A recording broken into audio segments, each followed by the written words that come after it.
जिथे मिट्टी पानी हवा विच प्यार दा रंग बसदा। पवित्र नगरी नानक दी ए धरती सोनी मां वर्गी। पवित्र नगरी नानक दी ए धरती सोनी मां वर्गी। Lot of people who want to come here, and at least that way there is a lot of love which will be exchanged.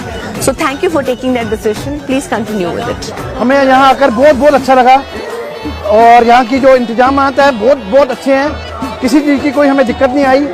बड़ी चढ़ती कला थे महाराज जी कलगीधर पातशाह गुरु नानक पातशाह की चढ़ती कला वा। जिस धरती विच चिश्ती ने फैलाया हक दा कलाम।